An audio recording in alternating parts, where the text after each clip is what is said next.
একটি গরু জঙ্গলে ঘাস খাচ্ছিল। হঠাৎ তাকে একটি বাঘ আক্রমণ করলো। গরুটি অনেকক্ষণ দৌড়ানোর পর উপায় না পেয়ে পুকুরে ঝাঁপ দিল। শুকিয়ে যাওয়া পুকুরটিতে কাদা ছাড়া কোনো জল ছিল না। গরুর পেছন পেছন বাঘটিও ঝাঁপ দিল।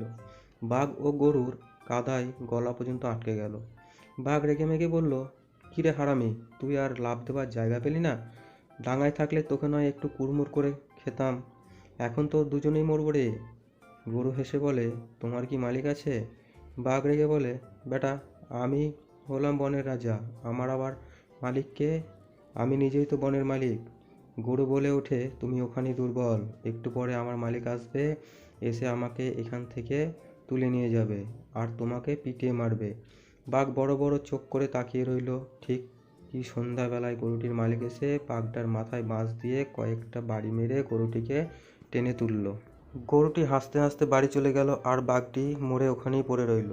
মূল কথা, আমরা যারা মালিক বা ভগবানের উপর ভরসা করি, আমাদের উপর যতই অত্যাচার নির্যাতনই হোক না কেন, আমাদের মালিক ঠিকই আমাদের রক্ষা করবেন। হয়তো সন্ধ্যা পর্যন্ত একটু অপেক্ষা করতে হতে হবে, অর্থাৎ একটু ধৈর্য ধরে অপেক্ষা করতে হবে। তিনি অবশ্যই রক্ষা করবেন, আর সেই মালিক হলো আমাদের পরমপিতা। পরমপিতার উপর ভরসা রাখুন, ভালো থাকুন। ধন্যবাদ। গল্পটি ভালো লাগলে চ্যানেলটিকে অবশ্যই সাবস্ক্রাইব করে দেবেন বন্ধুরা, আর বেল আইকনটি প্রেস করে দেবে।